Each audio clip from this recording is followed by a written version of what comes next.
पिछले 3 दशक से यूपी में सत्ता से बाहर कांग्रेस कहाँ तो अपनी ज़मीन के लिए दूसरों के हक और हुकूक की लड़ाई लड़ने चली थी, लेकिन अब पार्टी के भीतर कार्यकर्ताओं और नेता की ही जंग में मसरूफ़ है। वरिष्ठ नेताओं और कार्यकर्ताओं में असंतोष के साथ ही नेतृत्व के प्रति नाराज़गी भी है। माना जा रहा है कि प्रियंका गांधी की यूपी से दूरी की अहम वजह यही असंतोष है।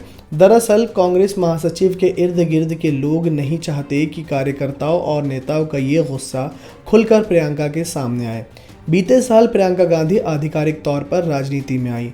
यूपी की बेहद सख्त राजनीति ज़मीन पर उन्होंने कांग्रेस को खड़ा करने का जिम्मा अपने ऊपर लिया।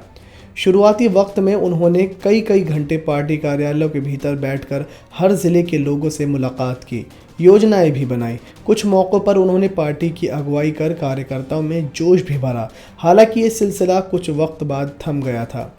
खासकर प्रदेश नेतृत्व के बदलाव और प्रकोष्ठों में पदाधिकारियों की तैनाती के बाद से तमाम नेता असहज हैं।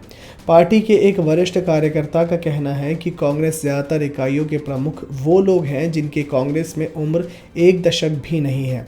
एक अन्य वरिष्ठ कार्यकर्ता कहते हैं, गोखले मार्ग स्थित जिस घर का इस्तेमाल प्रियंका गांधी के पॉलिटिकल बेस की तरह होना था, वहां ऑफिस तक इसलिए नहीं खुल रहा क्योंकि ऐसा होने की स्थिति में तमाम लोगों की कलाई खुल जाएगी।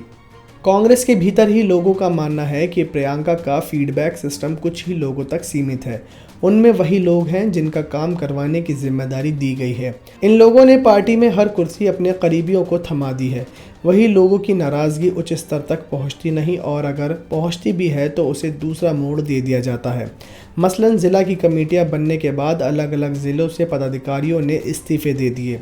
इस पर नेतृत्व को बताया गया कि ज़िले में बदलाव पर ऐसा होना सामान्य है क्योंकि लोगों की अपनी अपेक्षाएं होती हैं।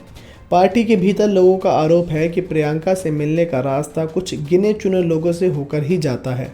सोनभद्र कांड हो या उन्नाव कांड, कांग्रेस ने शुरुआत में काफ़ी कोशिशें की और इसकी सकारात्मकता भी दिखाई दी थी, लेकिन अब वो प्रयास थमते दिख रहे हैं। लोगों का मानना है कि कुछ असर तो कोरोना का है और कुछ पार्टी की सोच और नीतियों में आए बदलाव का। सालाना इम्तिहान, प्रवेश परीक्षाएं, प्रतियोगी परीक्षाएं, बेरोजगारी और प्रदेश में कानून व्यवस्था की स्थिति पर विरोध प्रदर्शन की कोशिशों तक ही सीमित रहा। पार्टी संख्या जुटाकर छाप नहीं छोड़ सकी।